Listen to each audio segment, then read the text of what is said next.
বুকের ভিতরে তুমুল ঝড়, বুক পেতেছি গুলি কর। একটি ব্রিটিশ সরকার জাতির ঘাড়ে চেপে বসে জাতির সকল অধিকার কেড়ে নিয়েছিল। দেশকে কার্যত শরণার্থী বা গুরুস্থানে পরিণত করেছিল। ওরা মাঝে মাঝে বলত এই দেশে নাকি ওনাদের শান্তি বিরাজ করছে। আমরা ওদের আমাদের চিৎকার দিয়ে বলতাম, হ্যাঁ শান্তি তোমরা স্থাপন করেছে, কবরস্থানের শান্তি। কারণ কবরস্থানের কোনো জীবিকা মানুষ থাকে না, এই জন্য তাদের হাসি কান্না শোনা যায় না। বাংলাদেশ থেকে ওরা সমস্ত অধিকার হরণ করে, মানুষের সমস্ত অধিকার হত্যা করে, সেই রকমই তোমরা গুরুস্থানে পরিণত করেছে। এই জন্য এখানে হাসি এবং কান্না শোনা যায় না। 2006 সালে 28 অক্টোবর স্পষ্ট বিভাগে লক্ষ্মীপুরের তাণ্ডব চালিয়ে তাদেরকে নির্মমভাবে হত্যা করে তাদের লাশের উপর দাঁড়িয়ে যখন নর্তন কীর্তন করেছিল, তখন তারা জাতিকে জানিয়ে দিয়েছিল যে আমরা ক্ষমতায় আসলে এই খুনের রাজনীতি করব। ক্ষমতায় আসলে 10 জানুয়ারি 2টা মাসে দেখে না দেখে খুনের রাজত্ব তারা কায়েম করা শুরু করে দিল। সেনাবাহিনীর মনোবল ভেঙে দিল, মিডিয়াকে ধ্বংস করে সেই বাহিনীর 17,500 সদস্যকে চাকরিচ্যুত করল, 8,500কে জেলে দিল। জেলের ভিতরে এ পর্যন্ত 350 অধিক তারা মারাই গেল। আমাদের গর্বের বাহিনীটা ধ্বংস হল। ক্ষমতায় দেওয়ার সেই হিসেবে তাদেরকে ব্যবহার করে চক্রান্ত করে তাদেরকে ধ্বংস করে দিল। তারা হত্যাকারী ছিল, জাতিকে জানতে দেওয়া হলো না, লুকোচুরি করা হলো। রাতের অন্ধকারে বিদ্যুতের আলো কেড়ে নিয়ে অন্ধকার করে খুনিদেরকে পালিয়ে দেওয়ার সুবিধা করে দেওয়া হলো। আমরা সেই হত্যাকাণ্ডের বিচার চাই। অনেক আন্দোলন সংগ্রাম আমরা করেছি, কিন্তু সেই আন্দোলনের পরিসমাপ্তি আমরা ঘটাতে পারিনি। স্বৈরাচারকে আমরা তাড়াতে পারিনি, ওদেরকে বিদায় করতে পারিনি। আমি গর্বিত, আমাদের সন্তানরা সেই কাজ শিখে রেখেছে। আমি আমাদের সন্তানদেরকে ভালোবাসার উপহার দিচ্ছি, সন্তান এখন করছি, কৃতজ্ঞতা জানাচ্ছি, জাতির পক্ষ থেকে তাদেরকে সেলুট জানাচ্ছি। ইনশাআল্লাহ আমাদের বাংলাদেশ আমরা তাদের হাতে তুলে দেব। দেশকে ভালোবাসে, যে জনগণকে ভালোবাসে, সে কখনো পালায় না। হ্যাঁ, গালগোড়া বলে দিয়েছিলেন সেই সুদ্দারের মেয়েরা, যারা উঠে নেই আমি পালাবো না। আল্লাহ তাআলা ন্যায় বিচারক, আসল বিচারটা হলো আসরের দিন, কিন্তু দুনিয়ায় আল্লাহ কিছু করেন, নাইলে দুনিয়ার ভাগ রক্ষা হয়। তাই সামান্য একটু আমরা দেখেছি মাত্র, আসলটা আল্লাহ তাআলার জিম্মায় রয়ে গেল। তাদেরকে যখন টুকরা টুকরা করা যায়, তখন তাদেরকে গুলাম বানানো সহজ হয়। এরা ধরে নিয়েছিল তারা দেশের মালিক, আর আমরা সবাই ভাড়াটিয়া। হ্যাঁ, মালিকরাই দেশে একটা ভাড়াটিয়া পাঠিয়ে মুখে ফ্রেন্সি কেটে কেটে বলছে, আওয়ামী লীগ যদি ক্ষমতায় থেকে যায়, ভাই তোরা সাবুল মস্তিকা সাল্লা বললে যাবে। তিনি বলছে আওয়ামী লীগ ক্ষমতা 2 দিনের মাথা 5 লক্ষ লোককে খুন করা, কে খুন করবে? বিএনপি জামাত করবে। আমি আপনাদের কাছে জিজ্ঞেস করতে চাই, 5 তারিখের পরে 2 দিনে কি বাংলাদেশে 5 লক্ষ মানুষকে খুন করা হয়েছে? কেন? কারণ যাদেরকে তারা দোষ দিত তারা এই দেশকে ভালোবাসে।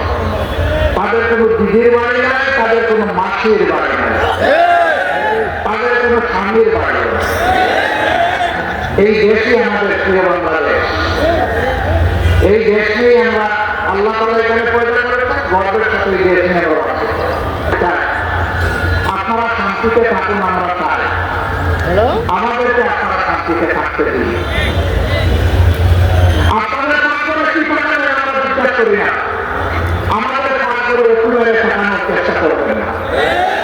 আমাদেরকে সাম্প্রদায়িক সম্প্রীতির খবর দিতে হবে না। যুদ্ধ করে এই দেশ সাম্প্রদায়িক সম্প্রীতির দেশ। এই দেশের মানুষ প্রমাণ দিয়েছে, সমস্ত রাজনৈতিক ধর্মীয় সংগঠন প্রমাণ দিয়েছে, আলিম উলামা প্রমাণ দিয়েছেন। 5 তারিখ থেকে 7 দিন এই দেশে কোনো সরকার ছিল না। অনেক দুর্ঘটনা ঘটে যাওয়ার সম্ভাবনা ছিল। দায়িত্ব নিয়ে আমরা আমাদের ভলেন্টিয়ারদেরকে বলেছিলাম যাও মানুষের পাশে দাঁড়াও। উৎসবের রাস্তায় নেমেছে, পাহাড় দিয়েছে, ছাত্র রাস্তায় নেমেছে, পাহাড় দিয়েছে, সবাই রাস্তায় নেমেছে, পাহাড় দিয়েছে, হাতে হাত করে বলেছে এই দেশ সাম্প্রদায়িক সম্পর্কে এমন একটি সামাজিক নিরাপত্তা বলে আমরা গড়ে তুলতে চাই যেখানে মন্দির, মসজিদ, পেগোডা, চার্চ, মঠ কিছুই সাহায্য দেওয়ার প্রয়োজন হবে না। মানুষের বিবেক সবকিছুতে পায়।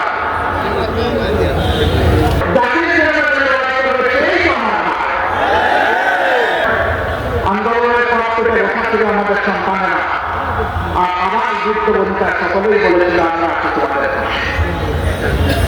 সুতরাং এই আন্দোলনের থেকে ব্যাপকভাবে ভালো দাবি করা অনেকে ক্রেডিট দাবি করেছেন, তারা অন্যায়।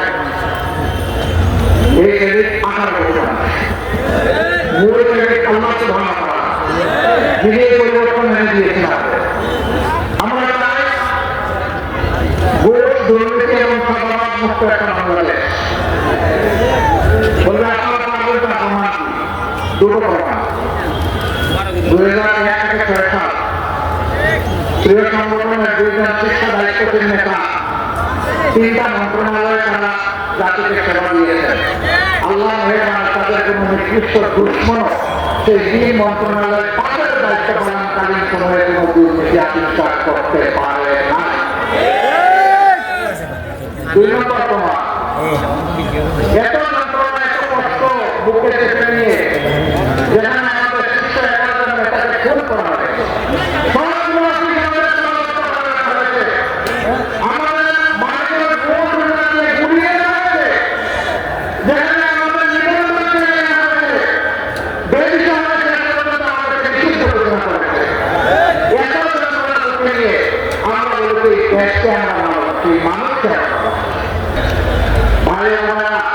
আজকে যারা এখানে শহীদ হয়েছেন এই সম্মেলনে আপনাদের ধৈর্যের পরীক্ষা শেষ করেনি।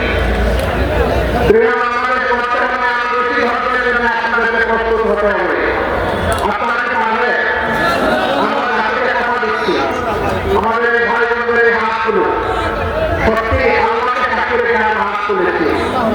ইনশাআল্লাহ এই জাতির জাতীয়তার আল্লাহকে শুরু করে আমরা স্বাধীন বাংলাদেশ গড়ে তুলব। আমরা ভবিষ্যৎ পথে নির্বাচনে জানাবো, আমরা মেধার স্বীকৃতি প্রদান করব, আমরা একটা জাতি গঠন করব, আমরা যুবকদেরকে শিক্ষা দিয়ে যেখানে যুবকদের আত্মসম্মানে জাতিতে পরিণত করব ইনশাআল্লাহ। এই যুদ্ধ শুধু আমরা একা করি না, প্রবাসে যারা আছেন সমাজ নেতারা আমাদের সাথে যুদ্ধ করেছেন। মৌলবাদের একটা প্রবাসী বহুল এলাকা, তাদের সবাইকে আমরা কৃতজ্ঞতা এবং ধন্যবাদ। মৌলবাদের আজ পর্যন্ত শিক্ষার কোনো ভালো প্রতিষ্ঠান সরকারের উদ্যোগে গড়ে তোলা হয়নি। এখানে কোনো বিশ্ববিদ্যালয় নেই, এখানে কোনো মেডিকেল কলেজ নেই, এখানে কোনো ইঞ্জিনিয়ারিং কলেজ নেই, এখানে কোনো এগ্রিকালচার বিশ্ববিদ্যালয় নেই। কেন মৌলবাদ দিয়ে পড়া করেছে?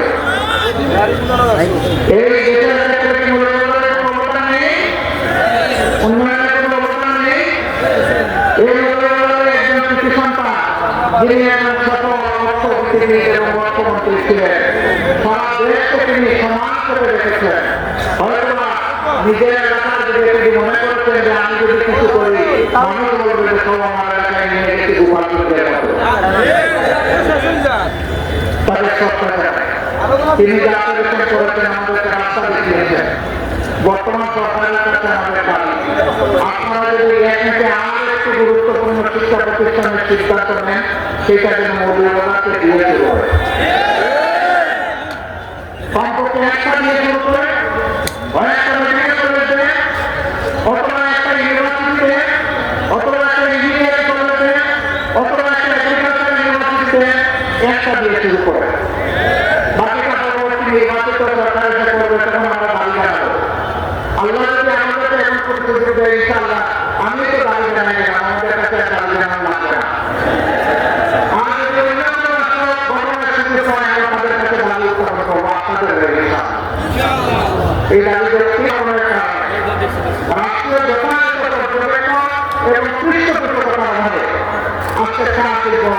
অনেকটা ধ্বংসের হবে। তো রাষ্ট্র সরকার হয় মালিকরা পান না, আবার শ্রমিকরা কোনো পরিশ্রম করে তাদের শ্রমের উপযুক্ত মূল্য পান না। এই শিল্পকে বিকশিত করা উচিত, দুনিয়া বাণিজ্য করা উচিত, ব্যবসা রাস্তা করে দেওয়া উচিত এবং প্রয়োজনে প্রণোদনা দেওয়া উচিত। এটা আগে যদি আমাদের দ্বিতীয় লক্ষ্য করি কৃষিকাজ পণ্য হতে পারে এখন এটা সম্ভব। সরকার আমাদের এইভাবে রাষ্ট্রের সবগুলো আমি এই সরকারের কাছে অনুরোধ করবো এই ব্যাপারে আপনারা একটা অর্থবদ্ধ জাতি করতে হবে, সামনের দিকে এগিয়ে যেতে পারে বিভক্ত জাতি। আমরা আপনাদেরকে কথা দিচ্ছি জাতিকে অর্থবদ্ধ করার জন্য আমাদেরকে যদি একটু সুখম আমরা সেই সুখবার যেটা করছি। আমরা আল্লাহর জন্য খাচ্ছি, আমরা আল্লাহর জন্যই মানুষকে ভালোবাসি, আল্লাহর জন্যই আমাদেরকে দেখতে আমরা ভালোবাসি। অতএব আমাদেরকে চারটা কাজ করতে হবে, সকল কাজের নিয়ত আমাদের সবাই থাকবে, কোনো ভালো নিয়তের মধ্যে থাকবে না। আমরা শুধু আল্লাহর জন্য। দুই নম্বর, আমাদেরকে জীবনের মধ্যে এগিয়ে যেতে হবে। দুনিয়া যে জাতি শিক্ষা জ্ঞান অগ্রসর সেই জাতি দুনিয়াকে কিছু ভালো দিতে পারে। অর্থাৎ জ্ঞান করতে আমাদেরকে মনোনিবেশ করতে হবে। কোরআন হাদিসের জ্ঞানের পাশাপাশি বৈষয়িক জ্ঞানে আমাদেরকে ব্যর্থতা এবং আমাদেরকে এক্সেলেন্স অর্জন করতে হবে। তিন নম্বর, অবশ্যই সামনের দেশের ট্রেনিং নেওয়ার জন্য আমাদেরকে সাহায্য হবে। আমার প্রথম চিন্তা পুঁজি আছে, কিন্তু আরেকটা পুঁজি আমার লাখ 2 সফলতার জন্য, এটি হচ্ছে কঠোর পরিশ্রম। আমরা যে আদর্শের ভিত্তিতে মানবতার পুঁজি এর থেকে ভালো আসমানের নিচে এবং জমিনের উপরে নেই।